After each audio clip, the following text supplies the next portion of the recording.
Es una manera de conocer también la diversidad que hay en nuestro Senado. El solo hecho de la reacción frente a la Cámara, usted se puede dar cuenta en la diversidad de gestos que hay en la muestra. Hay unos asustados, hay unos reticentes, hay unos que se entregan completamente y que dicen claro, y muy cancheros, pero hay otros que son muy reservados y muy prudentes en su aspecto, en cómo se presentan al público.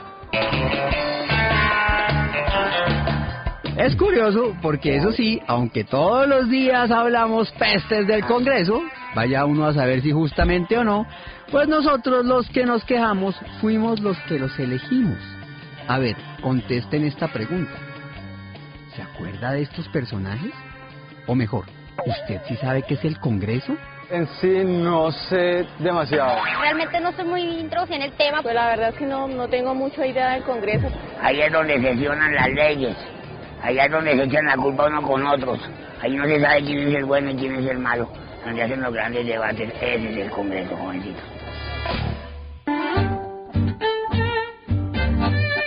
Bueno, en primer lugar, déjeme decirle que el Congreso es una institución del Estado conformada por dos cámaras. El Senado, que tiene 102 senadores, y la Cámara de Representantes, que tiene 166 representantes. Eso suman 268 congresistas elegidos por nosotros, a los que les pagamos en promedio 20 millones de pesos mensuales a cada uno. Si a esto le sumamos sus primas de mitad de año y Navidad, los tiquetes aéreos, sus asesores, sus cuentas telefónicas y el esquema de seguridad, nos suma 80 millones de pesos al mes por congresista. O sea, casi 1.000 millones al año por congresista. Multipliquen por 268. Ahora, la pregunta es, ¿usted sí sabe por qué les pagamos a estos honorables compatriotas tanta plata? Pues ni crean que es solo para que calienten la silla, vengan a dormir o en algunos casos ni vengan. No, señor. Les pagamos todo eso porque, en teoría, de ellos depende nada más ni nada menos que el funcionamiento de la patria. ¿Cómo así? Pues a ver, recuerda, nuestro país tiene tres poderes: el legislativo, el ejecutivo y el judicial. A ver, clases sociales, quinto primaria, ¿sí prestaron atención? En el tipo de democracia que se practica en Colombia, que no es muy democrática, que digamos, hay una lógica que viene de atrás, que es la lógica de la separación de los poderes. Pues hay un poder judicial que hace pues las labores propias de los jueces, un poder ejecutivo que es el presidente de la República, que ejecuta cosas, y un poder legislativo que es el que aprueba las leyes. De ese balance, digamos, de poderes, pues, ese balance de poderes determina el funcionamiento del Estado. Entonces uno diría que en general el Congreso es el sitio donde se hacen las leyes de un país y donde además se hace control político. El Poder Judicial está compuesto por las Cortes, magistrados, los jueces, se encarga de administrar justicia, o sea, de hacer cumplir la ley. Bueno, el Ejecutivo, que es el presidente y sus ministros, es como el gerente del país, el que se encarga de administrar la patria. O sea, el presidente, aunque algunos crean que es una vedette, pues con tanta cirugía plástica y esas cosas, no es ninguna estrella, no señor, ni un personaje de mejor familia. No, el presidente es un asalariado, un trabajador del Estado, al que ustedes y nosotros contratamos con nuestro voto y al que le pagamos con nuestros impuestos para que sea el que administre esta casa que se llama Colombia.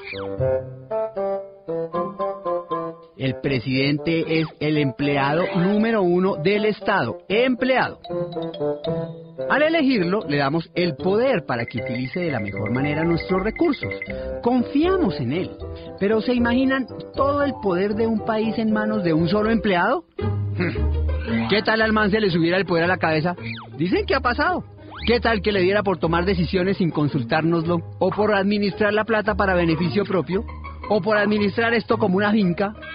¿O qué tal que le diera por creerse la reencarnación del Libertador y andar armándole tropel a todos los vecinos en su poder de presidente?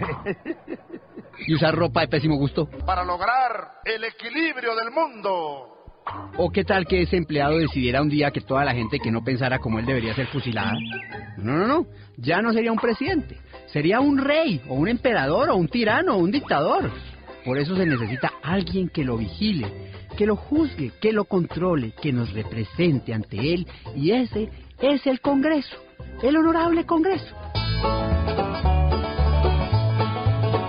Como cuando el proceso 8000, ¿se acuerdan? Cómo controlaron, vigilaron y todo al presidente Samper, así que la plática que había entrado en una campaña de los narcos, ¿se acuerdan? Sí, ese es el Congreso. Además, ¿quién sino ellos van a debatir y analizar las leyes que el presidente quiera hacer? Ese es el poder legislativo, ese es el Congreso. Eso es lo que hacen estos 268 gatos a los que usted y yo elegimos para que hagan ese trabajo.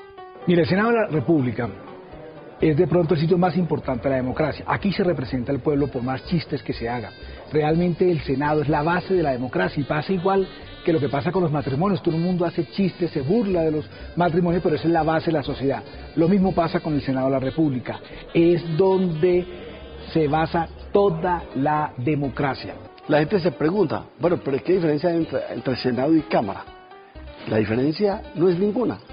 O sea, lo único que diferencia a la Cámara y Senado es que la una es elegida por circunscripción nacional y el otro es elegido por circunscripción de tipo territorial. Sí, señores, en este recinto, además de uno que otro oso, siesta, abstenciones y algún show de circo, también se hacen las leyes, las reglas con las que jugamos este juego llamado Colombia, que a veces se parece a un juego que se llama Monopolio. Desde lo más sencillo hasta lo más complejo. Para eso le damos poder a nuestros congresistas al elegirlos. Que las minorías sexuales quieren tener los mismos derechos de las parejas heterosexuales. Por decir algo, que el hijo gay de un expresidente... A ver, ¿en quién están pensando? No, están mal pensados. No, por ejemplo, el hijo del expresidente Virgilio Barco Isaacson, fundador de Colombia Diversa, que defiende los derechos de la comunidad homosexual en Colombia. Por ejemplo, que quisiera casarse con su pareja. Pues para que ese matrimonio fuera legal, el Congreso debería aprobar la ley que lo legalizara. ¿Se imaginan ustedes a la U y el Partido Conservador aprobando esa ley? Bueno, eso lo hace el Congreso. Por ejemplo, que quieren penalizar la dosis mínima de drogas o permitir el aborto en ciertos casos. Eso lo hace el Congreso. Claro, cuando aprueban algunas leyes nos caen mal, como por ejemplo subirnos los impuestos, pero a veces nos caen bien. Ay, vagos, ¿no? Como cuando decidieron que todos los festivos, cuando caen entre semanas, se deberían celebrar el lunes. El Congreso, por ejemplo, también aprobó que se pusiera en marcha el Plan Colombia, el CISBEN, los tratados de libre comercio, entre otros. Lo que uno nunca entiende a veces es para quién trabajan, pues digo. Por ejemplo, hace unos días hundieron una ley que le daba cárcel a los conductores borrachos. ¿A quién defendían? ¿A los borrachos o a los que venden trago? Ay, no mentiras. Aunque no sea la única función del Congreso, la mayoría del trabajo de los congresistas se invierte en determinar qué leyes aprueban y cuáles no. Desde el 20 de julio del 2010, cuando se posesionó el nuevo Congreso, se han radicado 410 proyectos de ley. Hasta ahora se han aprobado 26, se cayeron 46 y el resto siguen en proceso. Pero bueno, la pregunta, ¿cómo nace una ley? ¿De qué depende que los 338 proyectos que siguen en curso salgan adelante o sean archivados? La ley puede llegar al Congreso o porque un grupo importante de ciudadanos presente un proyecto o porque el gobierno lo presenta. Hay proyectos que solo pueden ser presentados por el gobierno, o también llega al Congreso porque un parlamentario o un grupo de parlamentarios o un partido, como es el caso por ejemplo nuestro del Partido Liberal con la ley de víctimas, lleva la iniciativa al Congreso para que sea estudiada por todo el Congreso. Piense por un momento lo que esto implica. Cualquier ciudadano de nuestro país puede proponer una ley y si un congresista la acoge y se convierte en su ponente, entonces tiene cierta probabilidad de convertirse en una regla de obligatorio cumplimiento. Claro, muchas veces ese ciudadano del común es un empresario con muchos intereses en alguna licitación. ¿No le parece importante que haya un proceso de selección? ¿Qué tal que a alguien se le ocurriera la generosa idea de que a todos los presos de Colombia se les debiera rebajar la condena por una quinta parte? O sea, de 20 años a 15, digamos, que por celebrar el bicentenario de la independencia nacional. Era un arrojo de bondad humanitaria. El Congreso aprobará una ley según la cual todos los atracadores, los estafadores, los violadores, los asesinos y los corruptos, entre los que hay varios excongresistas, lograrían salir de la cárcel en menos tiempo del que les hace falta.